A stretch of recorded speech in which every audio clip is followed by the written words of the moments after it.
No hay persona que al menos una vez en su vida no haya intentado hacer el moonwalk, que para siempre estará asociado con Michael Jackson. Pero, ¿fue él realmente el creador del baile legendario? Esta no es la única pregunta que surge al pensar en el rey del pop. ¿Michael realmente se blanqueó la piel a propósito? ¿Cuál era su relación con su padre? ¿Y quién es el culpable de la muerte del ídolo de millones? Estás en el canal Fama y Fortuna. Y hoy hablaremos del espinoso camino de vida de Michael Jackson, rodeado de cientos de rumores y escándalos. Prepárate para conocer a la leyenda y comenzamos. Michael Joseph Jackson nació el 29 de agosto de 1958 en el pequeño pueblo de Gary, Indiana. Su padre, Joseph Walter Joe Jackson, era un boxeador prometedor y se mudó a Gary a los 18 años. Allí conoció a su futura esposa, Catherine Esther Cruz, de 17 años. 3 meses después de su boda, los recién casados compraron una casa de 2 habitaciones en la esquina de la calle Jackson y la avenida 23. La pareja tuvo 10 hijos, incluidos los gemelos Marlon y Brandon. Este último murió inmediatamente después de nacer. Michael se convirtió en el octavo heredero de la familia. Una casa de 2 habitaciones con sala de estar, cocina y una pequeña despensa no estaba diseñada para tal cantidad de personas. Michael, junto con sus hermanos Jackie, Tito, Jermaine, Marlon y Randy, dormían en literas y las chicas, Revy, LaToya y Janet, lo hacían en la sala de estar. Catherine tocaba bien el clarinete y el piano y soñaba con ser cantante de música country y western cuando era niña. Pero el destino decidió otra cosa, y en la familia, la mujer desempeñaba el papel de ama de casa y también trabajaba en una tienda de la cadena Sears. Joe también tenía algunos talentos musicales. Junto con su hermano, tocaba en la banda de blues The Falcons. Sin embargo, la banda no tuvo mucho éxito y finalmente se separó. La prioridad de Joe era cuidar de una familia numerosa. A veces podía trabajar hasta 3 trabajos simultáneamente, pero su puesto principal era como soldador y operador de grúa en la planta siderúrgica US Steel. La música acompañó a los hijos de la familia Jackson desde la infancia. Éramos una familia que cantaba todo el tiempo. Sacábamos los muebles de la sala y bailábamos. Teníamos concursos de composición de canciones mientras lavábamos los platos, mientras limpiábamos. La música era nuestro destino. Joe tenía una guitarra que tenía estrictamente prohibido tocar para todos los miembros de la familia. Sin embargo, uno de sus hijos, Tito, rompió esta regla a escondidas de su padre. Tocaba la guitarra y habría pasado desapercibido si una vez no hubiera roto una cuerda. El niño fue castigado, pero al mismo tiempo, después de arreglar el instrumento, Joe le ordenó a Tito que demostrara sus habilidades. El mayor Jackson quedó impresionado por la habilidad de su hijo con la guitarra y tuvo la idea de crear una especie de banda musical familiar. En cuanto a Michael, su madre fue la primera en notar su talento. En una de sus entrevistas, Catherine mencionó: "Los niños y yo ni siquiera puedo recordar la canción que estábamos cantando, pero Michael ni siquiera estaba en el grupo en ese momento. Y cuando comenzaron a cantar el estribillo, escuché esta hermosa armonía y miré hacia la esquina y era Michael. Nadie le había enseñado a hacer eso. No sé de dónde vino. Simplemente pudo hacerlo". Entre sus ídolos musicales, Michael se vio más influenciado por James Brown. Desde que era un niño pequeño, no más de 6 años, mi madre me despertaba sin importar la hora que fuera, aunque estuviera durmiendo sin importar lo que estuviera haciendo, para ver la televisión, para ver al maestro en acción. Michael se unió a los Jackson Brothers en 1964. Sus hermanos Jackie, Tito, Jermaine y Marlon ya tocaban en la banda en ese momento. El niño de 6 años se convirtió en músico de respaldo y también dominó los bongos y la pandereta. Incluso entonces entendía que su vida no se parecía en nada a la infancia de sus compañeros. Además, la madre Catherine era testigo de Jehová y, por lo tanto, no se acostumbraba a celebrar festividades paganas en su familia.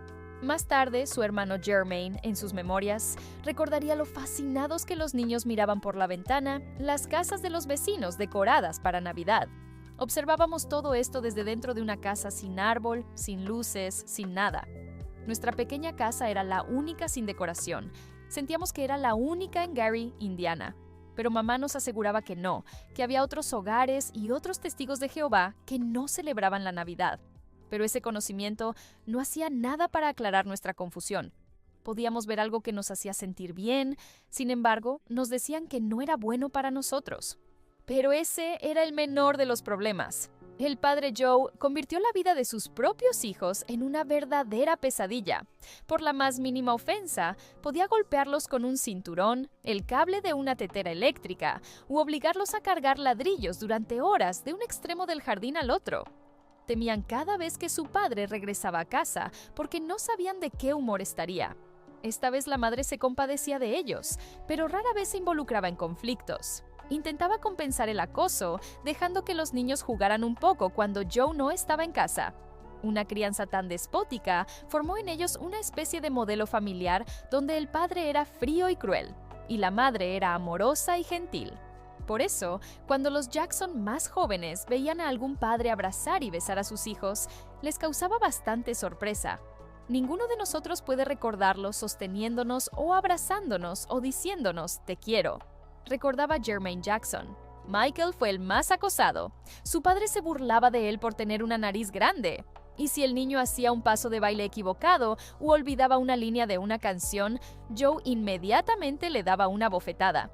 En cada ensayo, el mayor Jackson se sentaba con un cinturón en la mano, listo para castigar a los niños por el más mínimo error.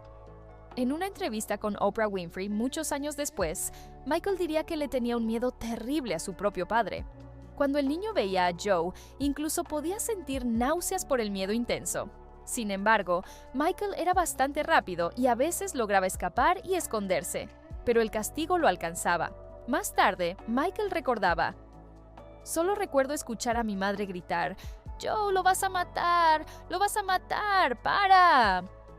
Más tarde, Joe negaría haber golpeado regularmente a su hijo, pero diría que solo podía darle unas nalgadas a Michael a veces. Su madre Catherine calificaría esa crianza como común para esos tiempos. Jackie, Taito, Jermaine y Marlon también dirán que no había nada malo en ello. Era solo cómo los entrenaban para la disciplina. Y Michael parecía recibir un poco más que todos los demás debido al hecho de que era el más pequeño. Michael recordaría su infancia como solitaria y sin alegría. Pasarían muchos años hasta que un día, habiéndose convertido ya en un artista mundialmente famoso, diría: «Me quitaron mi infancia. No hubo Navidad, no hubo cumpleaños, no fue una infancia normal, ni los placeres normales de la infancia. Aquello fue intercambiado por trabajo duro, lucha y dolor, y eventualmente éxito material y profesional, pero a un precio terrible. No puedo recrear esa parte de mi vida, ni cambiaría ninguna parte de mi vida». Entre las pocas cosas que le traían alegría en su adolescencia estaba la literatura. Sus libros favoritos de esos días eran Rip Van Winkle, de Washington Irving, y El viejo y el mar, de Ernest Hemingway.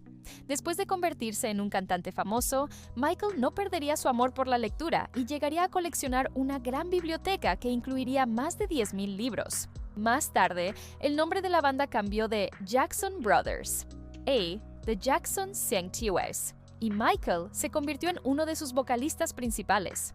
En 1965, los hermanos ganaron uno de los concursos de talentos. Michael interpretó la canción My Girl de The Temptations y también bailó al ritmo del sencillo Barefooting de Robert Parker. Fue un verdadero éxito. Joe finalmente pasó de padre a manager. A los niños se les prohibía salir, hacer amigos y comunicarse con cualquiera excepto miembros de la familia. Todo su tiempo estaba ocupado por ensayos constantes y agotadores. Recuerdo ir al estudio de grabación y a ver un parque al otro lado de la calle, y veía a todos los niños jugar y lloraba porque me ponía triste tener que trabajar en lugar de eso. Joe exigía que los niños se dirigieran a él por su nombre. Janet recordó cómo una vez lo llamó papá, a lo que él respondió estrictamente: «Para ti soy Joseph». En 1966, la banda familiar salió de gira por el Medio Oeste.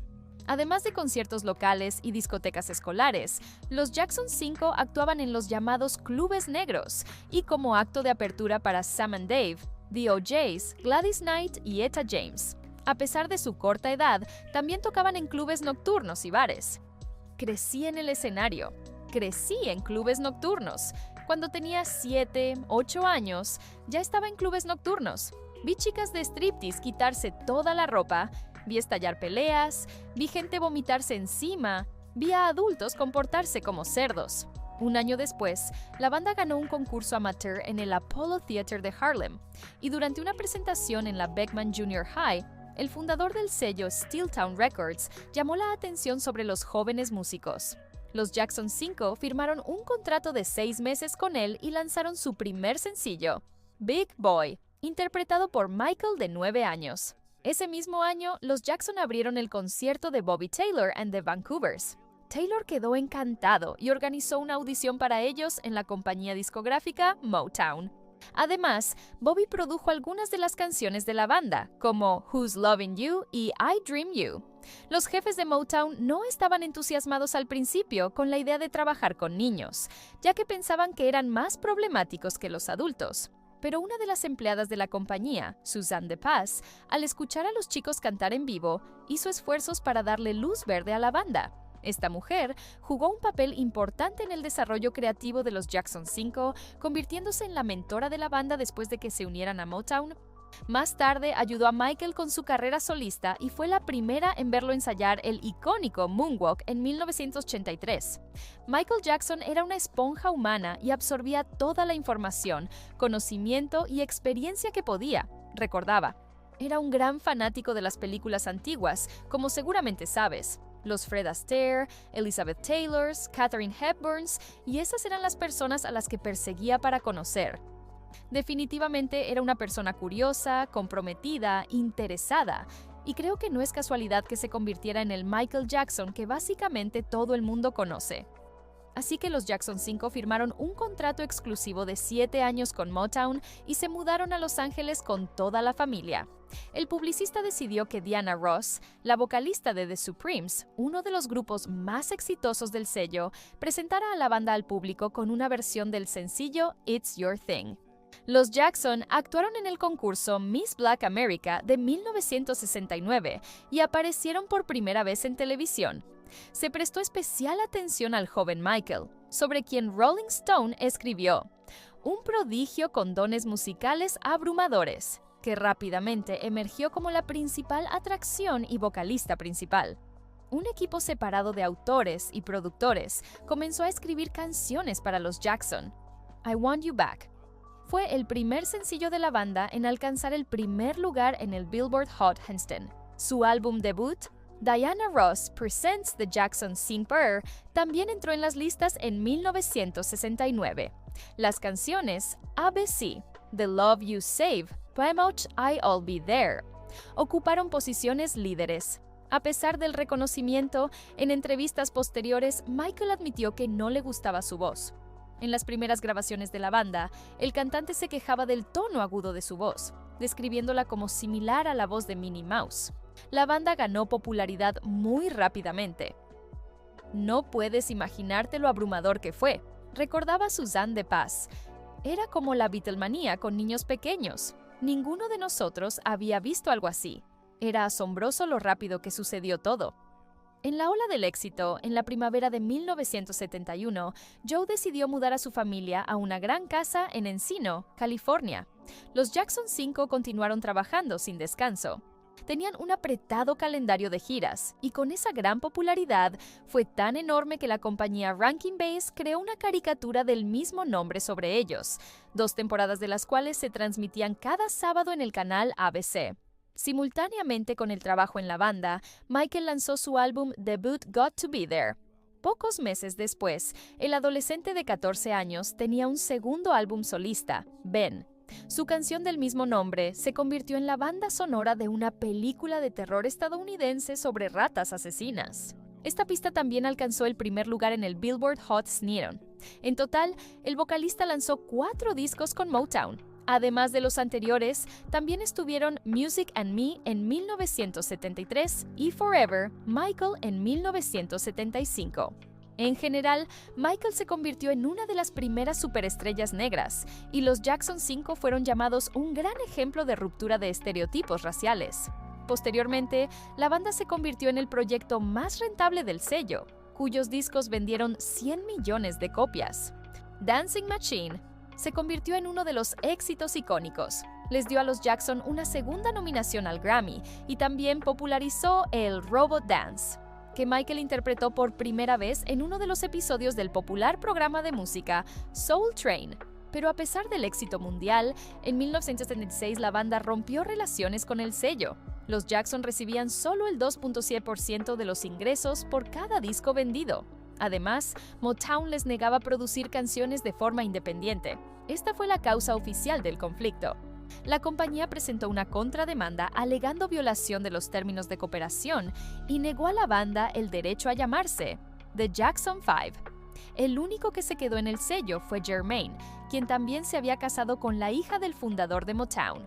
Fue reemplazado por su hermano menor, Randy. La banda eliminó el 5 de su nombre y ahora, simplemente The Jacksons, comenzó a cooperar con Epic Records. De 1966 a 1984, lanzaron 6 álbumes, con Michael escribiendo la mayoría de las canciones. Escribió Shake Your Body con su hermano Randy, y fue uno de los éxitos más exitosos que los Jackson grabaron para el sello. En 1977, a Michael le ofrecieron el papel del espantapájaros en el musical The Wiz, de Sidney Lumet.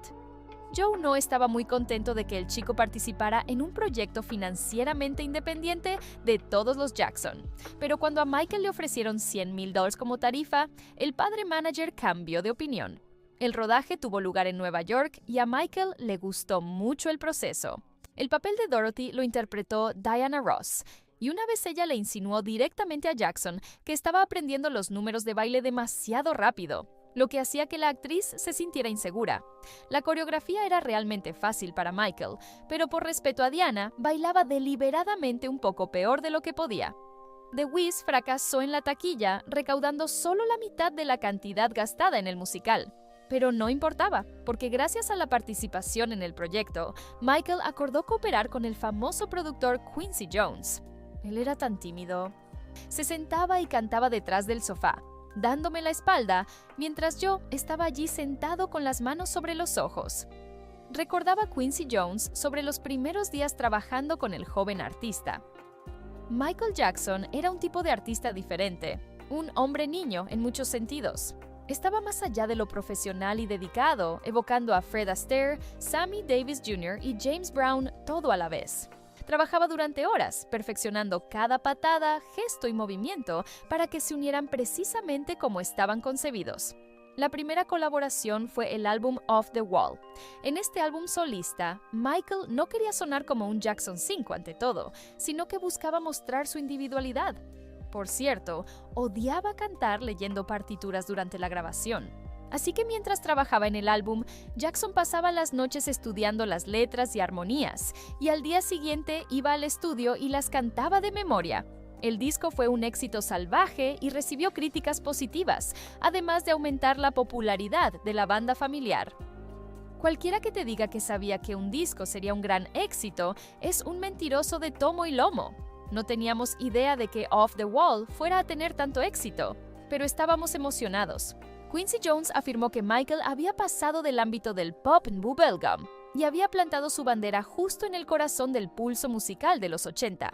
Ese mismo año, mientras realizaba una coreografía compleja, Michael se cayó accidentalmente del escenario y se rompió la nariz. El músico tuvo que someterse a una rinoplastia, que resultó no ser del todo exitosa y le causó problemas respiratorios. Pero se rumorea que a Michael realmente le gustó el resultado visual porque su nariz, de la que su padre se burlaba constantemente, se volvió un poco más pequeña. Las siguientes operaciones de Jackson las realizó el famoso cirujano plástico Stephen Hufflin, aunque el músico siempre negó haber cambiado algo aparte de su nariz. No me he hecho cirugía plástica en la cara, solo en la nariz. Me ayudó a respirar mejor para poder alcanzar notas más altas. En 1980, los Jackson presentaron su 14º álbum, Triumph, en el que Michael interpretó la mayoría de las partes vocales. El álbum vendió 2 millones de copias y los hermanos salieron de gira a gran escala. La carrera solista del artista también cobraba impulso. Ganó 3 American Music Awards, así como un Grammy por Mejor Interpretación Vocal Masculina de R&B por Don't Stop Till You Get Enough. Además, tenía las regalías más altas de la industria musical, pero ese aún no era el pico de su creatividad. Por el contrario, Michael se propuso superar el éxito de su álbum anterior. En 1982, Michael lanzó Thriller, que se convirtió en el álbum más vendido de todos los tiempos en todo el mundo. Resultó bastante oscuro, pero cada canción era un éxito. El álbum encabezó la lista Billboard de durante 37 semanas consecutivas. Otro récord establecido por Thriller fue ganar 8 nominaciones al Grammy y el sencillo Billie Jean fue reconocido como la mejor canción de rhythm and blues. Pero no todos saben cuánto trabajo y problemas hubo detrás del éxito del álbum. Varios meses ajetreados, retrasos en el cronograma, trabajo en 3 estudios al mismo tiempo para cumplir con la fecha límite, y ahí estaba, el momento, recordaba Quincy Jones. Todos nos reunimos en el estudio A para escuchar la prueba de prensado con una enorme expectación. Este era el tan esperado sucesor de Off the Wall, y sonaba terrible. Después de todo ese gran trabajo que habíamos hecho, no estaba allí. Había un silencio total en el estudio. Habíamos puesto demasiado material en el disco. Michael estaba llorando. Tuvieron que tomarse 2 días libres, después de los cuales rehicieron el álbum durante 8 días, cortando, mejorando y regrabando partes de las canciones. También hubo un dueto con Paul McCartney en el álbum. Y aunque la canción The Girl Is Mine fue reconocida por los críticos como la más débil del álbum, entró en las listas mundiales y también recibió un disco de oro de la Recording Industry Association of America por vender 1 millón de copias. Así recordaba Paul McCartney el comienzo de la cooperación con Michael. Michael me llamó originalmente y dijo, ¿quieres hacer algunos éxitos? Y yo dije, sí, claro que sí. Así que vino y acordamos reunirnos aquí. Michael originalmente quería escribir algo conmigo y yo pensé que era una buena idea. Así que vino aquí a Inglaterra y pasamos un tiempo juntos, nos conocimos un poco y terminamos escribiendo 2 canciones. Se grabó un video musical para la canción Thriller como apoyo al álbum, que se asemejaba a un episodio de una película de terror. En él, Michael se convertía en un hombre lobo y realizaba un baile de zombies. En ese momento, Thriller era el video musical más caro de la historia y hay que decir que valió completamente la pena. La coreografía en él sigue siendo popular, al igual que la chaqueta roja de Jackson, que estaba en la cima de la moda a mediados de los 80. Thriller se convirtió en el primer video musical incluido en el Registro Nacional de Cine de la Biblioteca del Congreso de como cultural, histórica o estéticamente significativa. Las ventas del álbum se dispararon. El increíble éxito del álbum llevó a que en 1984 Jackson ganara un récord de 8 premios Grammy. En ese momento, era el mayor número de premios jamás recibidos por una persona en un año. Sin embargo, en la casa de Michael no encontrarías una sola estatuilla en un lugar destacado, porque te hace sentir como si ya hubieras logrado algo. Mira lo que he hecho, explicaba. Siempre quiero sentir que, no, aún no lo he hecho. Ese mismo año, los 6 hermanos Jackson se unieron para lanzar el 6º álbum, que fue simbólico en muchos sentidos. State of Shock se convirtió en uno de los principales sencillos del álbum Victory. Era un dueto de Michael con Mick Jagger. Este último, por cierto, no estaba muy satisfecho con el resultado sonoro final. Nos hizo practicar escalas durante 2 horas y luego grabamos las vocales en 2 tomas. Cuando me envió la pista terminada más tarde, estaba un poco decepcionado con la producción y la mezcla musical, pero creo que es un cantante realmente bueno. Esta canción fue grabada originalmente con Freddie Mercury, pero fue difícil para las 2 leyendas trabajar juntas. Jim Beach, manager de Queen, dijo que Michael estaba molesto porque Freddie usaba sustancias ilegales. A su vez, según el manager de Mercury, el frontman de Queen estaba irritado por la llama de Jackson, que traía consigo al estudio. El mundo vio la colaboración de las 2 estrellas solo después de su muerte, concretamente en 2014. Por cierto, si estás interesado en saber más sobre el camino creativo de Mick Jagger o de otras de tus estrellas favoritas, asegúrate de escribirlo en los comentarios. Siempre damos la bienvenida a los comentarios y tenemos en cuenta los deseos de nuestros espectadores. Después del lanzamiento del álbum Victory, todos los hermanos Jackson participaron en un especial de televisión dedicado al 25º aniversario de Motown Records. Durante la canción Billie Jean, Michael, vestido con una chaqueta negra brillante y con un guante blanco decorado con lentejuelas, ejecutó su famoso Moonwalk. Y aunque la mayoría considera a Michael Jackson su autor, en realidad el bailarín Jeffrey Daniel le enseñó a realizarlo. Yo había estado practicando el moonwalk por algún tiempo y se me ocurrió en nuestra cocina que finalmente lo haría en público en el Motown 25. Para entonces, el moonwalk ya estaba en la calle, pero yo lo mejoré un poco cuando lo hice. Nació como un paso de breakdance, un tipo de popping que los chicos negros habían creado bailando en las esquinas del gueto. Pero fue Michael quien hizo famoso el baile y lo popularizó por todo el mundo. Desde entonces, el moonwalk siempre se asociaría con Jackson. Esta presentación le valió su primera nominación a los Emmy. Michael siempre supo bailar desde niño. Le gustaba ver las actuaciones de estrellas de culto e intentaba imitar sus movimientos, desde sujetar el micrófono hasta los pasos de baile. Gracias a su coreografía única, Jackson se convirtió en el único artista incluido en el Salón de la Fama de la danza estadounidense. Michael Jackson se convirtió en el verdadero rey de la música pop. El documental sobre el video de Thriller le valió un premio Grammy, y el video musical de la canción Billie Jean se convirtió en el primer video de un artista negro transmitido en MTV. La nueva imagen de Jackson, su traje de cuero, el lazo rojo y su característico guante blanco se volvió icónica. Este estilo fue copiado por niños en toda América. Llegó al punto de que una escuela, la Bound Brook High School en Nueva Jersey, prohibió a los estudiantes usar guantes blancos en clase. El New York Times escribió grandes artículos sobre él. Estrella de los discos, la radio, el rock, el video.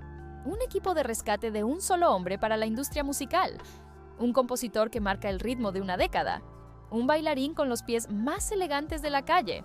Un cantante que atraviesa todos los límites del gusto, el estilo y también del color. Michael también participó en la filmación de películas y comerciales. En 1983, los hermanos Jackson se asociaron con PepsiCo en un acuerdo de $5 millones. En esos días, era una cantidad récord en comparación con otras celebridades. La campaña Pepsi, la nueva generación, patrocinó las giras de la banda y varios eventos. Para su promoción, Michael modificó ligeramente la letra de la canción Billie Jean. En enero de 1934, se filmaría un comercial con la alineación completa de los Jackson. Para no eclipsar a los demás, Michael intentó aparecer mínimamente en la toma. Por cierto, un dato interesante, Jackson no bebía Pepsi. Participar en una campaña publicitaria para la marca casi le cuesta la vida a Jackson debido a un incidente. Durante el rodaje de un concierto simulado, los pirotécnicos prendieron fuego al cabello de Michael, causándole quemaduras de segundo grado. Jackson fue llevado al Centro Médico Broadman, al cual, después de su tratamiento, el cantante donó $1.3 millones de la compensación recibida de Pepsi por el incidente. En esta época, el músico también se sometió a una tercera rinoplastia.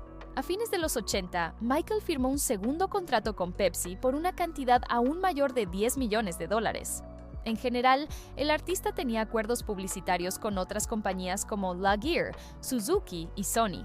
En diciembre de 1984, los Jackson salieron de gira por América y Canadá en apoyo de su álbum Victory. Estas fueron las últimas giras de la banda con Michael.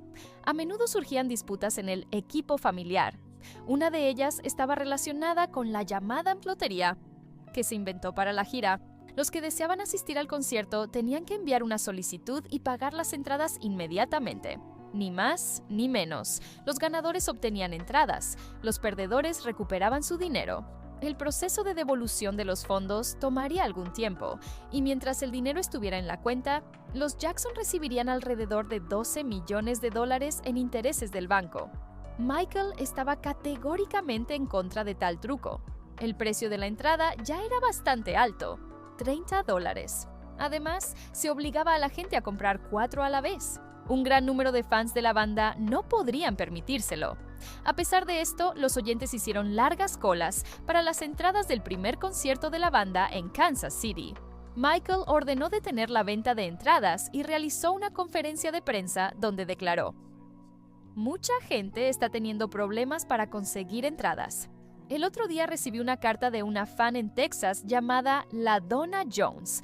Había estado ahorrando dinero de trabajos ocasionales para comprar una entrada, pero con el sistema de la gira tendría que comprar 4 entradas y no podía pagar eso.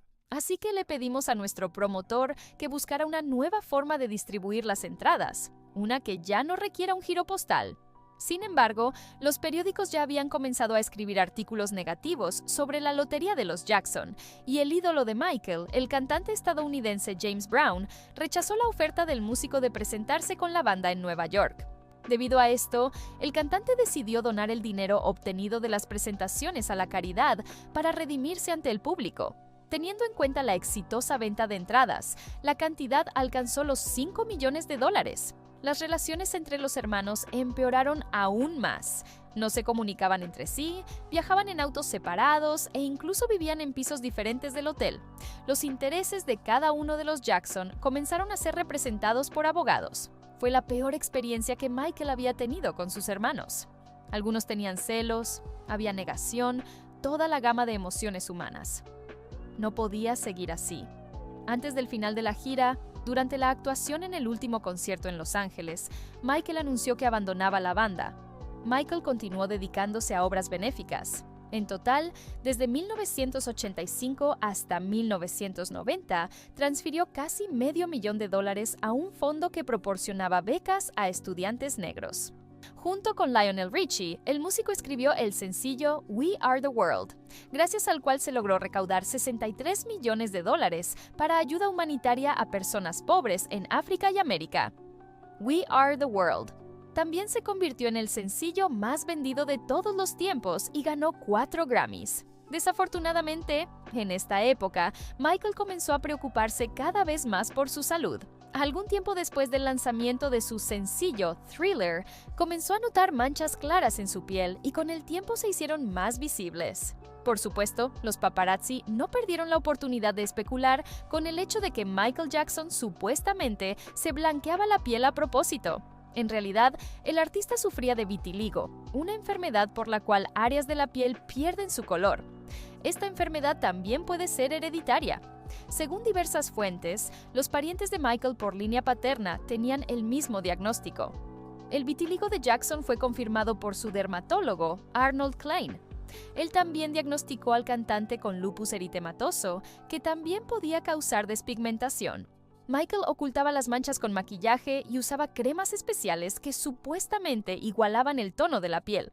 Sin embargo, debido a ellas, por el contrario, solo se volvió más blanco. Esto molestaba mucho a Jackson.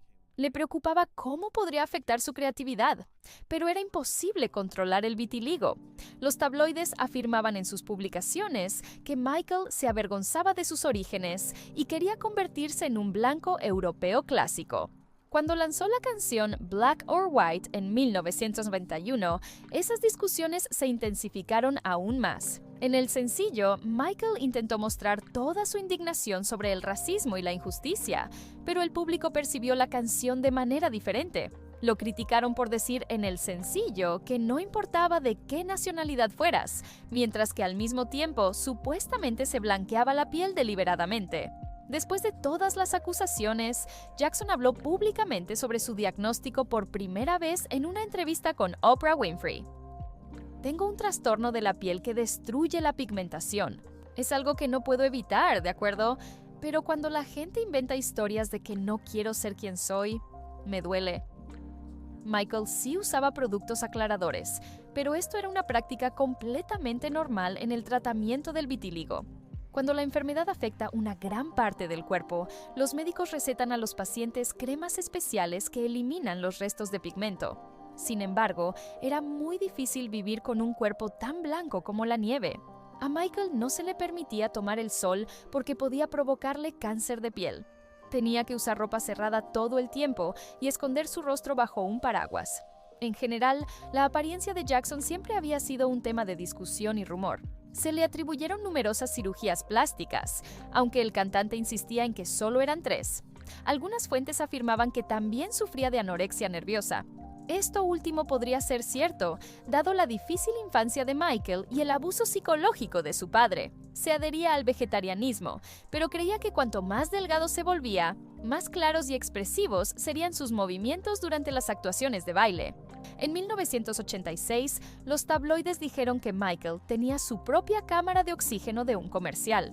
Esto fue confirmado por su manager, Frank DiLeo. No sé si duerme en ella o no, pero Michael piensa que es algo que probablemente es saludable para él. Es un poco fanático de la salud. La publicación también escribió que Michael recurría a inyecciones hormonales que ayudaban a que su voz siguiera siendo resonante. No se sabe con seguridad si era cierto. Sin embargo, Jackson era, de hecho, una persona muy extraordinaria. Además de la llama que tanto molestaba a Freddie Mercury, el artista tenía un mono llamado Bubbles. Lo compró de un centro de investigación en Texas donde se realizaban experimentos con animales. El mono vivió con el cantante durante casi 20 años, pero cuando el primate creció, tuvo que ser entregado a un entrenador en California. Todo el tiempo que pasaron juntos, Michael y Bubbles fueron inseparables. El chimpancé dormía en la misma habitación que el artista, adoraba los dulces y causaba muchos problemas a los músicos y empleados domésticos. Bubbles acompañaba al artista a todas partes, desde paseos hasta una gira mundial, e incluso hizo una visita al alcalde de Osaka, Yasushi Oshima. Volvamos al camino creativo de Michael. Además de las compañías publicitarias, como dijimos antes, también participó en rodajes. Por ejemplo, interpretó un papel en el cortometraje de 17 minutos, Captain EO, dirigido por Francis Ford Coppola. El musical sobre viajes espaciales se convirtió en el acompañamiento de una de las atracciones de Disneyland. Por cierto, a los jefes de Disney no les gustaba la voz sonora de Jackson. Temían que los visitantes no se tomaran en serio al personaje principal. Pero el guionista George Lucas prohibió cambiar la voz de Michael. En 1987, los Testigos de Jehová anunciaron que Michael Jackson había decidido abandonar su organización. Se informó desde fuentes no identificadas que estaban indignados por el video musical de Thriller y acusaron al artista de fomentar lo oculto, aunque para entonces habían pasado 5 años desde el lanzamiento de Thriller.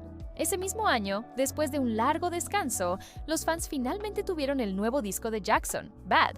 Recibió el título de álbum más vendido de 1988. Se convirtió en número 1 en las listas de 25 países y complació a Michael con 5 éxitos principales. Fue con este álbum que Michael Jackson realmente se mostró como compositor. Escribió 9 de las 11 pistas y coprodujo el álbum con Quincy Jones. El sencillo principal, Bad, fue escrito basándose en una historia real sobre un niño del gueto que quería una vida mejor y murió trágicamente debido al rechazo de quienes lo rodeaban. Otra canción es Smooth Criminal, cuya trama se asemejaba al género de un thriller. Fue llamada por Rolling Stone como una de las mejores composiciones de Michael, aunque solo llegó al número 7 en el Billboard. La gira de apoyo al álbum comenzó en Japón y fue patrocinada por Pepsi.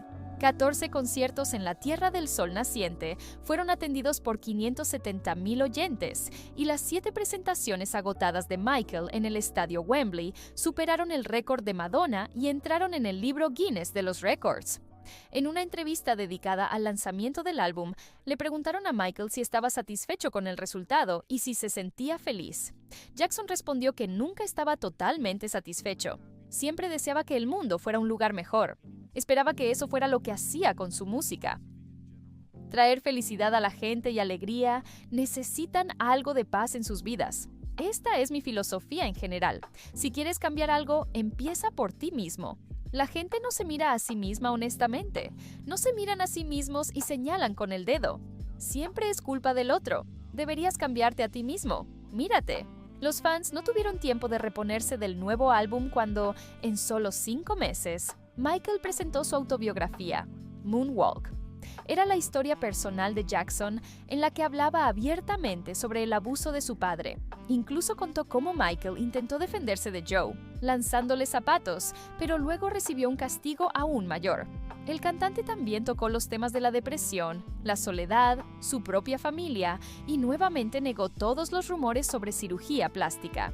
En total, se vendieron 200,000 copias del bestseller. Y en octubre se estrenó una película antología musical del mismo nombre. Los cortometrajes interconectados cuentan la historia del viaje creativo de Jackson. Las cintas de la película causaron una increíble conmoción. Moonwalker se volvió 9 veces platino en el Reino Unido, 8 en UU y 4 en Canadá. En la primavera de 1988, Michael decidió comprar un rancho en California. Era un lugar de increíble belleza, rodeado de jardines, viñedos, un pequeño lago y con vista a las montañas. No se sabe con certeza cuánto le costó una compra tan grande, pero se rumorea que gastó unos $20 millones en ella. Jackson construyó no solo una mansión, sino todo un parque de diversiones con una gran cantidad de atracciones modernas. Una piscina, un cine, un escenario, campos deportivos y su propio zoológico. El arquitecto Tony Urkutis recordó que cuando Michael lo llamó y le contó su idea, pensó que el músico estaba loco, pero aún así aceptó el trabajo. No era del tipo exigente, sino más bien un niño pequeño que quería las cosas inmediatamente. Teníamos equipos trabajando a todas horas del día y se notaba que Michael estaba emocionado. Me presionaba, pero era un tipo de presión diferente, una presión divertida. Michael me dio una imagen mental de lo que quería y yo tuve la libertad de crear. En 1995, Michael organizó el Congreso Mundial de los Niños en el territorio de la mansión, invitando a niños de todo el mundo. El evento estaba dedicado al 50º aniversario de la ONU y estuvo acompañado de una gran cantidad de seminarios sobre problemas infantiles. El rancho se llamaba Neverland, por la isla fantástica del libro sobre Peter Pan. A Michael se le podía llamar un niño que no quería crecer. Neverland se convirtió en la personificación de todo lo que a Jackson le faltó en su infancia, así que participaba felizmente en todas las actividades divertidas. ¿Estoy loco por las dunas? Vale. No, tienes que estirar tu... Mac, lo tienes. Wow, no estoy haciendo el Superman. ¿Listo? Tramposo. Mientras tanto, Michael Jackson alcanzó la cima de su fama.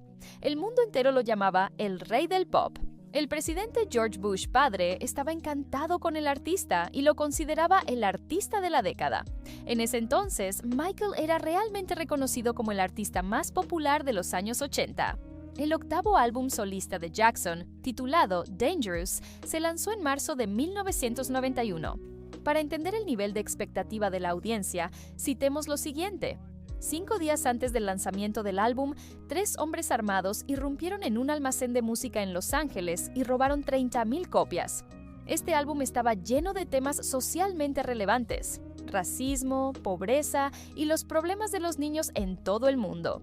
El disco alcanzó el primer lugar en la lista Billboard de E!.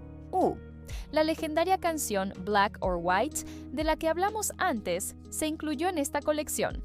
El videoclip del sencillo también causó mucha controversia entre el público.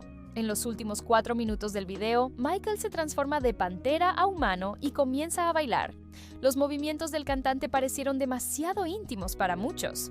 El año siguiente, después del lanzamiento del álbum, Michael se dedicó principalmente a la caridad y al trabajo social. Fundó su propia fundación, Heal the World, dentro del marco de la cual niños de familias de bajos ingresos podían visitar Neverland. El cantante también transfirió mucho dinero para apoyar a niños que habían sufrido la guerra, vivían en condiciones precarias o tenían enfermedades graves. La gente se pregunta por qué siempre tengo niños alrededor. Es porque encuentro en ellos lo que nunca tuve. Ese mismo año, publicó su libro de poesía Dancing the Dream.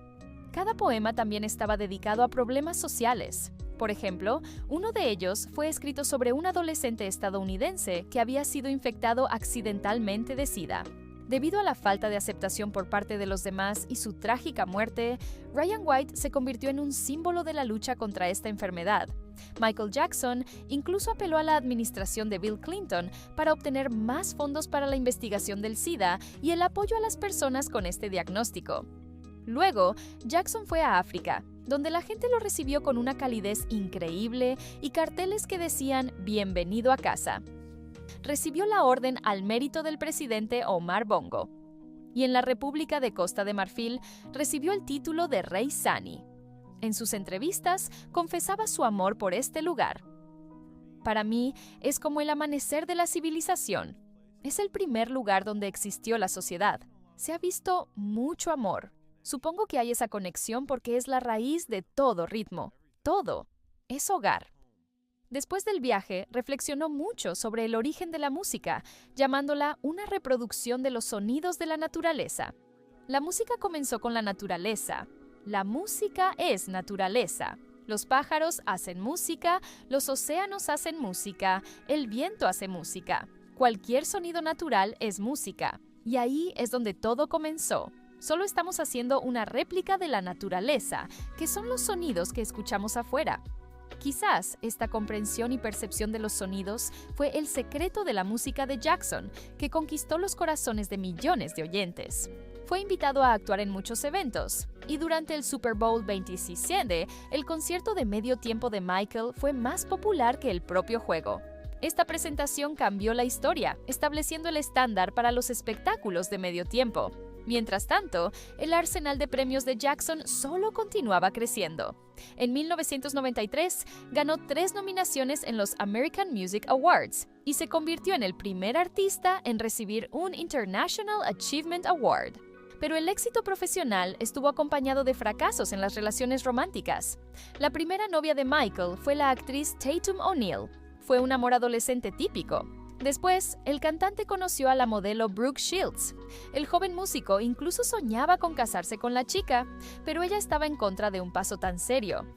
«Me tienes para el resto de tu vida. No necesitas casarte conmigo». Además, Jackson tuvo romances con mujeres más famosas, como Madonna o Whitney Houston. Sin embargo, no hubo nada serio. En 1993, Michael se vio envuelto en un escándalo de alto perfil que cambiaría radicalmente no solo su carrera, sino toda su vida futura. La estrella fue acusada de abuso sexual infantil. El guionista Evan Chandler afirmó que Michael había abusado de su hijo Jordan de 13 años. Según el hombre, había algo más que solo besos entre él y el músico. La madre de Jordan inicialmente negó este hecho, pero luego también respaldó las acusaciones. Además, la hermana mayor de Jackson, LaToya, dio una entrevista a MTV al respecto, diciendo que aunque amaba a su hermano, confirmaba su fascinación poco saludable por los niños y lo consideraba un crimen inmoral. La policía registró la casa del artista, incautando 2 libros de arte que contenían imágenes de niños pequeños. Sin embargo, las copias eran completamente legales y Michael dijo que no tenía idea de su contenido porque no eran una compra personal del músico. Jordan, de 13 años, proporcionó a la policía una descripción de las partes íntimas del músico. Después de un examen completo de Michael por parte de los oficiales de la ley, que fue una gran humillación para el artista, el jurado consideró falsas las palabras del niño. No se presentaron cargos formales contra Jackson debido a la falta de evidencia, pero el artista aún pagó a la familia $23 millones en compensación para resolver el conflicto. Se han hecho muchas declaraciones repugnantes recientemente con respecto a acusaciones de conducta indebida de mi parte. Estas declaraciones sobre mí son totalmente falsas, como he mantenido desde el principio. Espero un rápido final a esta horrible experiencia a la que he sido sometido. Preocupado por esta situación, Michael canceló los últimos conciertos de la gira y también reanudó el uso de analgésicos que había tomado previamente mientras trataba los efectos de la quemadura en la cabeza. Perdió 10 libras y su salud general se deterioró tanto que tuvo que internarse en rehabilitación por abuso de píldoras. Agotado por los escándalos y una vida personal infructuosa, Michael soñaba con tener su propia familia. Jackson decidió casarse con la hija de Elvis Presley, Lisa Marie, y le propuso matrimonio a la joven simplemente en una conversación telefónica. Lisa conoció a Michael cuando solo tenía 6 años, y el cantante era 10 años mayor que ella. Comenzaron a hablar nuevamente a fines de 1992. Lisa ya tenía 24 años en ese momento. El 26 de mayo de 1994, Lisa se convirtió en la esposa oficial de Jackson. Los tabloides llamaron a esta unión un movimiento de relaciones públicas exitoso que supuestamente distraería al público de los escándalos sexuales del artista y ayudaría a la joven Presley con su carrera musical. Su comportamiento en pantalla era apasionado y desenfrenado. No se avergonzaban de besarse en público, como durante los MTV Video Music Awards, que fue transmitido a una audiencia de millones. Pero detrás de escena, Lisa, por el contrario, estaba insatisfecha con tal comportamiento y creía que Michael simplemente la usaba para que el beso pasara a la historia y fuera recordado en las décadas venideras. La mujer también se negó a tener hijos con Jackson porque creía que el artista no estaba listo para eso en absoluto. Mirando hacia el futuro, pensaba: nunca quiero meterme en una batalla por la custodia con él.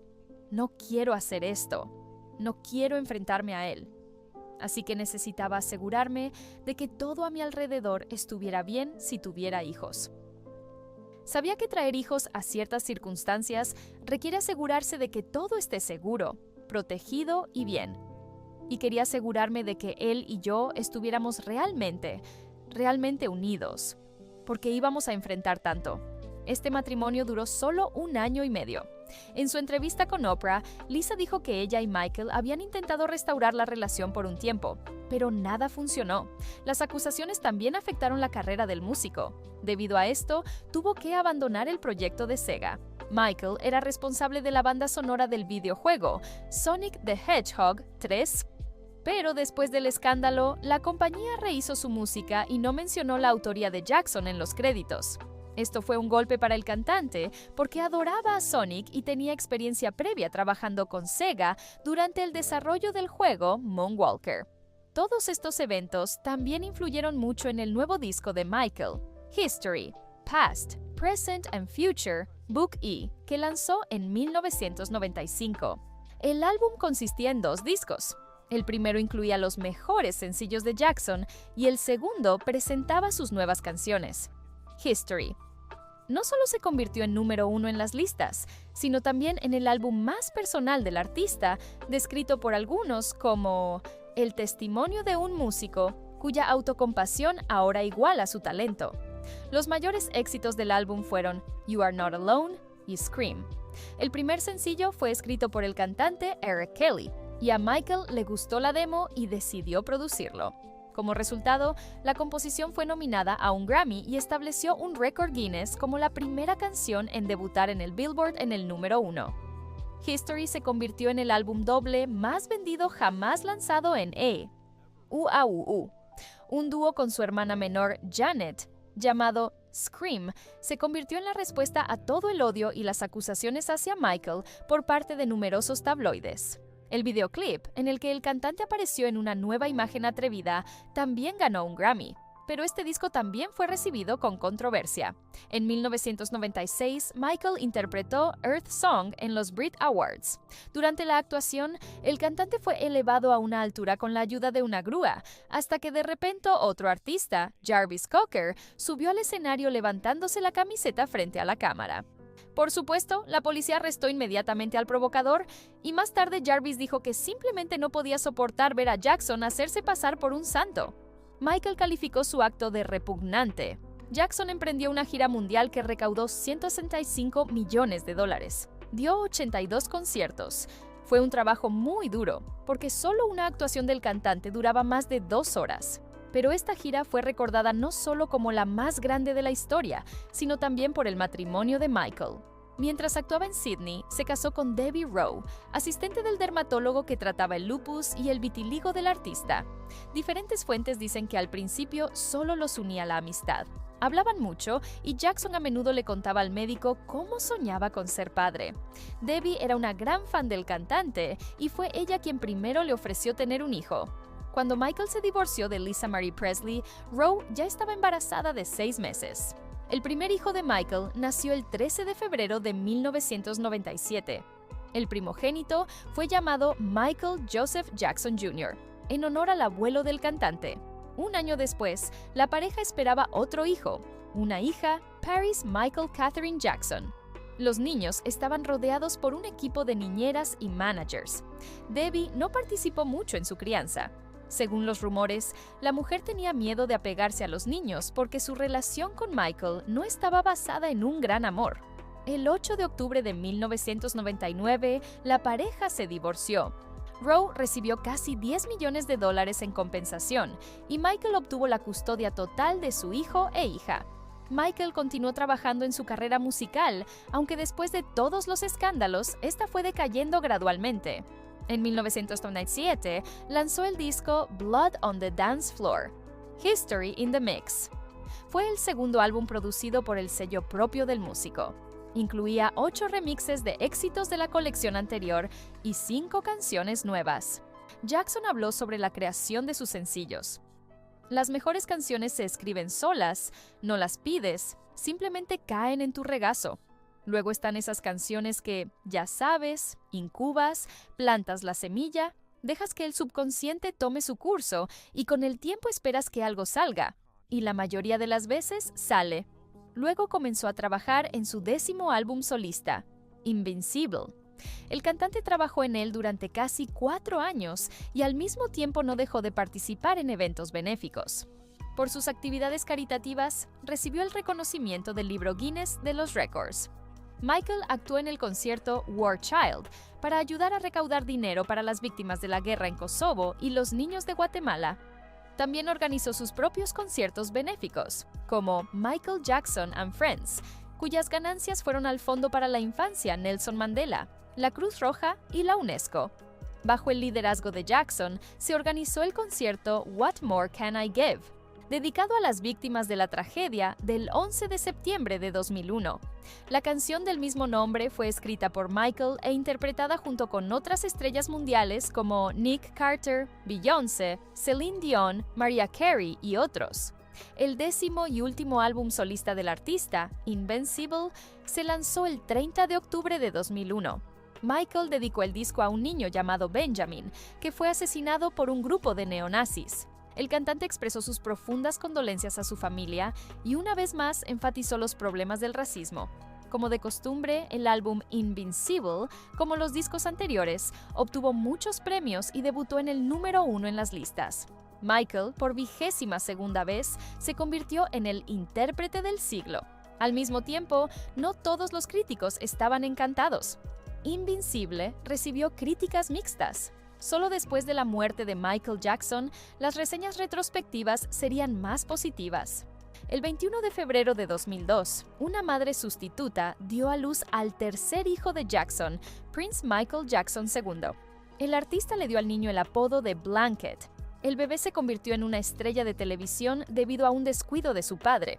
Una vez, para mostrar al niño a los periodistas, Michael lo tomó en sus manos y lo asomó por encima de la barandilla del balcón a la altura del 4º piso. Más tarde, Jackson se disculparía repetidamente por este acto.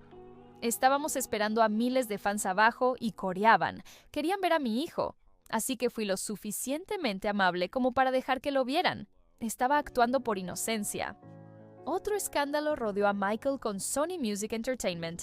Jackson quería romper el contrato con el sello para obtener las licencias de las grabaciones maestras de sus álbums. De esa manera, podría hacer lo que quisiera con el material. Una verdadera batalla estalló entre el artista y el estudio. En julio, Sony Music Entertainment suspendió abruptamente la promoción del álbum Invincible, y Michael llamó al CEO de Sony, Tommy Mottola, un racista y muy diabólico, y alguien que explotaba a los artistas negros para su propio beneficio. Jackson argumentó que Mottola llamó gordo al DJ Irv Gotti, incluyendo la palabra con N. Sony salió en defensa del CEO y en respuesta calificó dichas declaraciones de Michael como absurdas y ofensivas.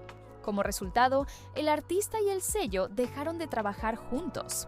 En una de las entrevistas, Michael diría una vez más: "Las compañías discográficas realmente conspiran contra los artistas. Roban, engañan, hacen todo lo que pueden". Todos estos constantes escándalos estaban destruyendo la carrera de Michael y las consecuencias se volvieron irreversibles. En 2002, el periodista británico Martin Bashir convenció a Jackson de protagonizar un documental sobre la vida del artista. A lo largo de varios meses, grabaron numerosas entrevistas sobre la infancia del artista, su trabajo, amor, relaciones y el nacimiento de sus hijos. Y también visitaron Neverland. En la mansión, conocieron a Gavin Arvizo, de 13 años. El chico y el músico se tomaban de la mano. Gavin agradeció a Michael por ayudarlo a curar su cáncer. Durante esta conversación, Jackson dijo que a menudo permitía que los niños durmieran en su cama, pero que no había ninguna implicación íntima en ello. ¿Por qué no puedes compartir tu cama? Es lo más amoroso que se puede hacer, compartir tu cama con alguien. El estreno de la película resultó en un escándalo sonado. Michael creía que Bashir se había aprovechado de él y distorsionado deliberadamente su imagen. Sin embargo, los tabloides rápidamente tomaron el tema y se abrió un caso penal contra el cantante. Jackson fue acusado de corrupción y violencia contra menores y de hacer que menores bebieran alcohol. ¿Era posible creerlo? Por supuesto, Michael negó todas las acusaciones y las calificó de falsas. Fue uno de los juicios más sonados. Más de 100 personas testificaron en el caso, incluido Macaulay Culkin. El joven actor también era un invitado frecuente en Neverland, pero nunca experimentó ningún acercamiento extraño o trato inapropiado por parte del músico. En cambio, Gavin Arvizo, junto con su hermano, afirmaron lo contrario. Los chicos declararon que Michael les ofrecía bebidas alcohólicas, les mostraba películas prohibidas y los incitaba a actos indecentes. Sin embargo, hubo muchas inconsistencias en sus testimonios y Gavin se contradecía. Eso salvó a Michael de 20 años en prisión. El acusado, no culpable de conspiración, según se alega en el cargo 1 de la acusación, con fecha 13 de junio de 2005. Persona número 80. Aunque Jackson fue declarado inocente, el juicio asestó un golpe devastador a su reputación, situación financiera y salud. El príncipe de Bahrein, Abdallah, se convirtió en su nuevo amigo. Él ayudó a Michael a resolver sus problemas financieros, le ofreció mudarse a Bahrein y cooperar con el sello Al Khalifa. Nada resultó con esto último. Lo más probable es que Jackson estuviera tan agotado mental y físicamente que no podía dedicarse a la creatividad incluso a pesar del apoyo de un nuevo amigo. Su amistad culminó en una demanda por $7 millones por el incumplimiento de las obligaciones de Jackson. Un año después, el cantante dejó Bahrein. En 2006, Michael se encontró al borde del colapso financiero. Jackson tenía un préstamo multimillonario que lo obligó a vender la mitad de su participación en Sony ATV Music Publishing, una compañía que poseía más de 5 millones de derechos de autor, incluidas las canciones de muchos artistas de clase mundial como The Beatles y The Rolling Stones. La mansión Neverland también fue cerrada porque se gastaba mucho dinero en su mantenimiento. En 2006, Michael se estableció en el estudio de grabación Grouse Lodge, que tenía habitaciones donde podía vivir. Junto con Will, I.Am y Rodney Jerkins, el cantante comenzó a trabajar en un nuevo álbum. A pesar de su reputación manchada, Jackson ganó los World Music Awards. Interpretó la canción We Are the World en la ceremonia. En ese momento, nadie podía imaginar que esta sería su última actuación. Michael continuó trabajando en el nuevo álbum y para el 25 aniversario del álbum Thriller, lanzó 2 remixes de las canciones The Girl Is Mine y Wanna Be Starting Something. Sin embargo, el cantante no tenía dinero y la deuda con el banco solo crecía. Aún tuvo que transferir la propiedad de Neverland. Gracias a esto, Michael recibió $35 millones. Incluso decidió vender miles de sus recuerdos a través de una casa de subastas, pero luego canceló el evento. Inesperadamente para todos, Michael anunció su regreso musical y una nueva serie de conciertos, This Is It. Inicialmente, se suponía que ofrecería 10 presentaciones en Londres en el O2 Arena. Así, el músico quería mostrarle al mundo una vez más de lo que era capaz y luego retirarse del escenario. Pero el amor de los fans cambió los planes. Más de 1 millón de entradas se vendieron en solo 2 horas, por lo que se decidió aumentar el número de conciertos a 50. Era difícil creer que el agotado y delgado Michael pudiera soportar una carga tan loca. Debido a la quemadura previa en la cabeza y una grave lesión en la espalda durante uno de los conciertos en Alemania, Jackson sufría de dolores terribles. Era adicto a fuertes analgésicos y pastillas para dormir. Se decía que podía tomar de 30 a 40 píldoras en una sola noche. A pesar de esto, Michael se sumergió en los preparativos para los conciertos y comenzó a ensayar varias horas cada día. Las personas cercanas a él notaron cómo se le hacía más difícil con cada aparición en el escenario. Al mismo tiempo, el cantante seguía siendo un perfeccionista, mejorando cada movimiento y cada nota de su actuación. Debido al estrés, el artista desarrolló paranoia. A Jackson le parecía que alguien quería hacerle daño e incluso quiso actuar con un chaleco antibalas. Llegó al punto de que el artista comenzó a hablar solo y repetía constantemente la frase ¿por qué no puedo elegir?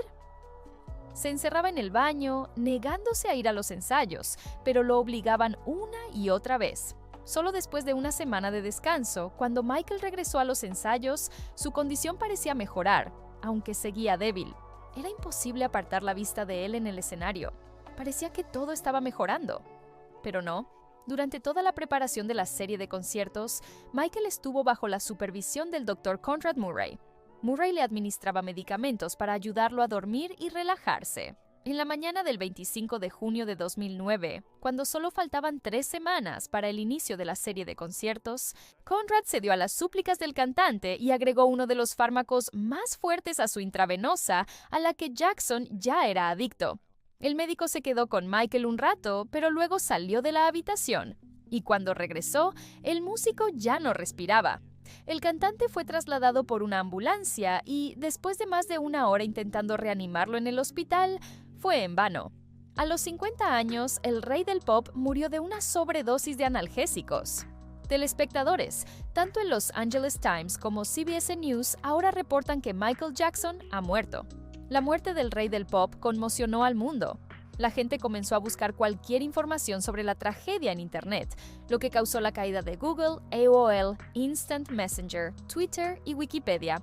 MTV transmitió solo videos y programas con la participación de Michael Jackson, con pausas para noticias de última hora y la reacción de las estrellas mundiales al evento. Más de 1 millón de fans querían asistir al adiós a la leyenda, de los cuales se eligieron 8.750 personas y se les dieron 2 entradas cada una, y alrededor de 3.000 millones de espectadores siguieron la ceremonia conmemorativa desde las pantallas de televisión. Se despidieron de Michael Jackson el 7 de julio en el Staples Center, después de un servicio privado en el círculo familiar. Muchas estrellas mundiales asistieron al evento. Algunos dieron discursos. En particular, durante su monólogo, Al Sharpton se dirigió a los hijos de Michael. No había nada extraño en tu papá, lo extraño era lo que tu papá tuvo que enfrentar, y aún así lo enfrentó. Lo más difícil fue para los niños lidiar con la tragedia. Durante su discurso, la hija de 11 años, Paris, lloró amargamente. Michael Jackson fue enterrado en el Forest Lawn Memorial Park de Glendale el 3 de septiembre de 2009. Pero, ¿cuáles fueron las circunstancias reales de la muerte del artista? Mucha gente se hizo esta pregunta, dirigida principalmente a su médico. En el momento de comenzar a trabajar con Michael Jackson, Conrad Murray estaba endeudado, por lo que un paciente así era muy rentable para él. El médico pidió un honorario de $5 millones. 3 meses antes de la muerte del artista, Murray compró más de 100 frascos de Propofol. Esta cantidad era extremadamente grande para una sola persona. El fármaco, además de su efecto hipnótico, también se usaba como medio para mantener la anestesia. Conrad se lo administraba a Michael para que pudiera dormir, aunque más tarde afirmaría que cambió el tratamiento porque el cantante se volvió adicto a esta sustancia. Esa fatídica mañana, accedió a darle a Jackson una dosis del fármaco, aunque desde la posición de médico-paciente debió negársela al cantante. Esto ni siquiera está aprobado por la FDA para el insomnio. No es una ayuda para dormir.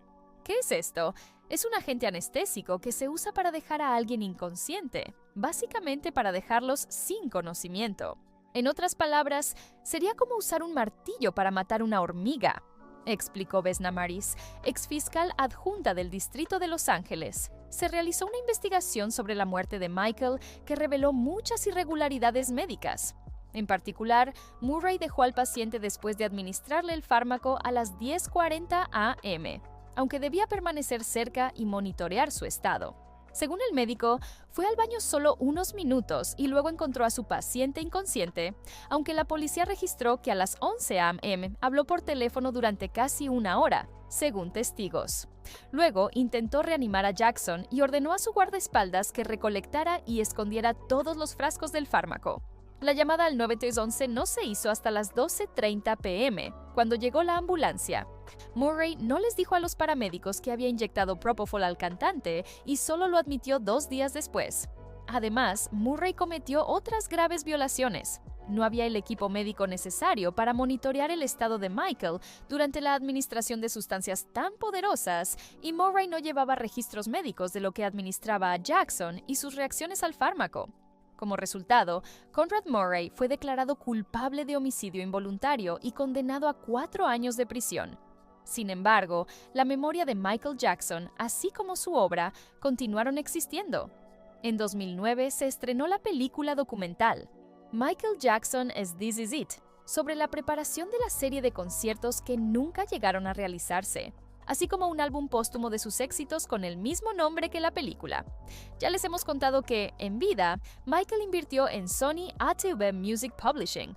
Gracias a esto, fue posible saldar los préstamos multimillonarios y otras deudas de Jackson. Michael continuó su vida no solo en sus canciones. Por ejemplo, la compañía Ubisoft desarrolló el videojuego Michael Jackson: The Experience, en el que había que repetir los bailes legendarios del cantante al ritmo de sus igualmente legendarias canciones. Su amigo Mohamed Al-Fayed, dueño del Fulham Football Club, encargó una estatua de yeso y resina de Jackson para colocarla fuera del estadio Craven Cottage. Sin embargo, este acto fue criticado porque el cantante no tenía nada que ver con el fútbol. Cirque du Soleil presentó 2 espectáculos teatrales sobre el rey del pop. El primero, Michael Jackson: The Immortal World Tour en 2011, y el segundo, Michael Jackson: One, aún más pomposo, en 2013. Pero también hubo quienes no olvidaron los escándalos pasados de Jackson y decidieron recordarlos incluso después de la muerte del músico. En 2019 se estrenó el documental Living Neverland, en el que 2 hombres adultos, Wade Robson y James Safechuck, contaron cómo Michael los había abusado en la infancia. Sin embargo, el lanzamiento de la película negativa solo aumentó las ventas de los discos y la música del cantante en general. Los fans y la familia de Michael criticaron el documental, algunos calificándolo de distorsionado y tendencioso. Los Jackson demandaron a HBO por violar un acuerdo de no publicar material provocativo sobre el cantante a cambio de los derechos de video de su concierto de 2 horas, el Dangerous Tour. La familia Jackson ganó la demanda y recibió $100 millones en compensación. En 2024 está planeado el estreno de la película Michael, sobre el camino creativo del rey del pop. Esto muestra una vez más la enorme contribución que el artista ha hecho a la cultura musical. El secreto de su éxito está en el trabajo incansable hasta su último aliento. A pesar de su terrible condición física y moral, continuó dedicándose a la obra de su vida, la música. Su trabajo es una obra maestra. Su destino, desafortunadamente, fue más trágico que feliz. Pero la memoria de Michael vivirá por muchas generaciones más, y es poco probable que sus canciones pierdan popularidad alguna vez. Así es como no se desvanecerá el amor de los fans de otra cantante legendaria a la que ya mencionamos hoy, Freddie Mercury. Él dejó atrás no solo docenas de canciones maravillosas, sino también muchas historias locas, leyendas y preguntas. Haz clic en el video que apareció en tu pantalla para aprender más sobre la vida y las circunstancias de la grave enfermedad del gran cantante. Y eso es todo por hoy. Si disfrutaste este viaje por las páginas de la vida de la leyenda del pop, puedes agradecernos con un me gusta. Esto fue Fama y Fortuna. Hasta la próxima.